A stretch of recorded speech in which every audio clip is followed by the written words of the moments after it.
My advice is this: focus on what you're doing and do it at best. And also do what you like, because, you do it better if you like it. Hi, I'm Federica Mogherini. I'm now Director of the College of Europe, and I've been the High Representative for Foreign and Security Policy of the European Union and Vice President of the European Commission from 2014 to 2019. When I started in Brussels as a High Representative, one of the main and most important files, delicate files on my table, were the negotiations on the Iran nuclear deal. A long negotiation that started more than 10 years before, with ups and downs.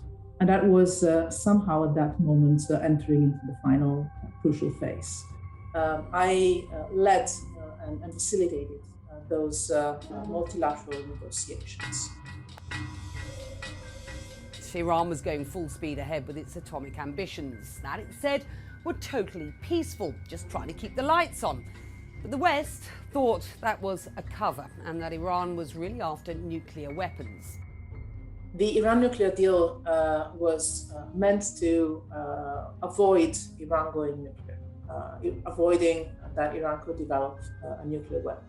We needed to have not only an agreement that was technically solid, but also we needed to contribute to the political conditions to make it fly the day after, and then to make it implementable and to make it implemented. Otherwise, we would have lost time. So my approach was to try and see if all parties, and in particular Iran and the United States, but all parties, could have walked out of the process with their strong points that could have been defended back home.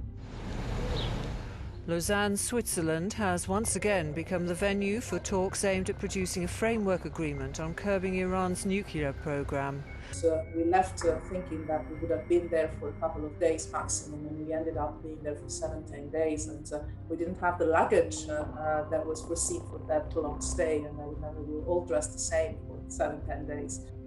There were still a lot of issues to be solved and discussed on two elements. One was the technical side, nuclear-related commitments, sanctions lifting, but also the political landscape. Both in the United States and in Iran, more than in Europe or in Russia and China, public opinions were heating up. Those days in Lausanne were intense.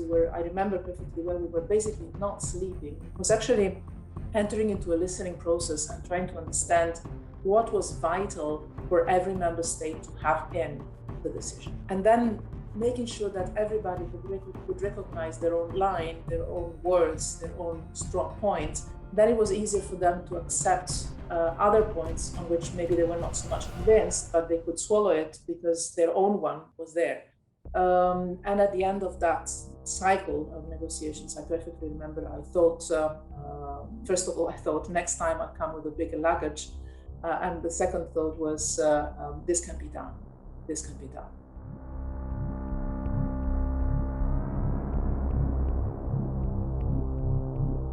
To me, things happened, and I never planned the next move, but I always paid attention to do what I was doing in that moment at best. But my first real job was actually in a McDonald's in London, Oxford Street, one of the most crowded McDonald's in the world probably. And I was 18, just turned 18. I had just finished high school, was actually cleaning the floors and dealing with the rubbish. So I learned self-discipline for sure, and I learned for sure the value of money. Because when you earn your money like that, every single, in that case, penny you spend, you think twice. The on-off negotiations are getting down to the specifics of a deal in which Western powers want Iran to make some major concessions in return for the lifting of crippling sanctions. The second round, I perfectly remember, was the round in Vienna, the final round in July. And there we stayed for more than 2 weeks. It was a sort of lockdown ante litteram. There it was clear that we were technically able to reach an agreement, and that everything was in the hands of the build-up of a political narrative. And there what really counted was the personal trust, the understanding, the capacity to listen, Also some personal moments, some sharing a lunch or a dinner with other delegations, celebrating a birthday, or having an evening Ramadan meal with the Iranian delegation. Also those moments of the behind the scene that helped diffusing the tension and realize that on the other side of the table you don't have only a negotiator, you also have a human being. Word of significant progress, but still no deal after marathon talks on Iran's nuclear program. There was a moment during the negotiations of the JCPOA in Vienna when really things seemed to be completely stuck. And it was a tense moment. And at that moment, I decided to convene a plenary meeting. We normally worked mostly bilaterally and in small groups. And I said, okay, it seems we're stuck. Go home. We stop it. So I played hard. I thought it's a make it or break it moment. And in that moment, Zarif reacted very harshly. That went out to the media, I think, and he said, "You should never threaten an Iranian." And I said, "It's not a threat. It's just, I'm the facilitator of these negotiations, and it's an observation that I make. Indeed, it was a threat to stop negotiations at that moment. This is why I always encourage young women to fight hard and to not to wait for their turn. To me, what has been the most difficult part has been the sense of not being accepted, not so much as a woman, but as a relatively young woman. When I became foreign minister of Italy, I was the youngest ever foreign minister of Italy, and I was also a woman, but I was heavily criticized because people thought I was too unexperienced. And my prime minister at the time was much younger than me and never been in parliament before, but the same criticisms were not coming on him. If you aim at a leadership position, be ready to face tough moments, both professionally, politically, and privately.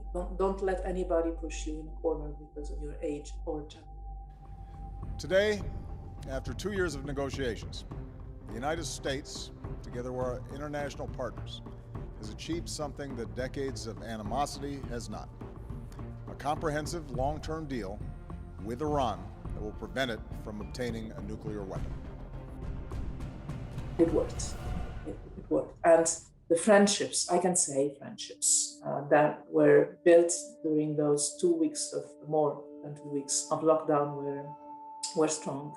It was somehow a door opener for tackling the other crises in the region. And it is no coincidence that a few months after the agreement was signed, we started to work together with Iran and all the other players, including Gulf countries, on the conflict in Syria in a cooperative manner. In 2015, the previous administration joined with other nations in a deal regarding Iran's nuclear program. I am announcing today that the United States will withdraw from the Iran nuclear deal. We will be instituting the highest level of economic sanction. When Trump decided to leave the agreement, the decision of the European Union member states to stay in the agreement, regardless that decision in Washington, was also given by the fact that the 28 felt on board, felt ownership about that agreement. And that helped me in gaining the trust and the confidence, not only of the Iranians, but also of the Chinese and the Russians. I think the most important quality for leaders is courage.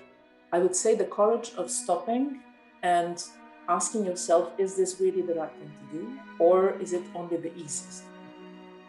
And then if you think that there is something else that is better as a choice, as a decision, even if it's more difficult, to go for that. Build consensus, I would say, is the second most important quality.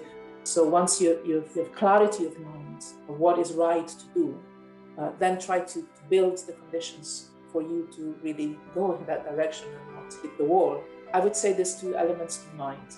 The courage of taking decisions on the basis of what you believe is right, and the capacity to build consensus around a decision with the humility of listening and bringing in different perspectives.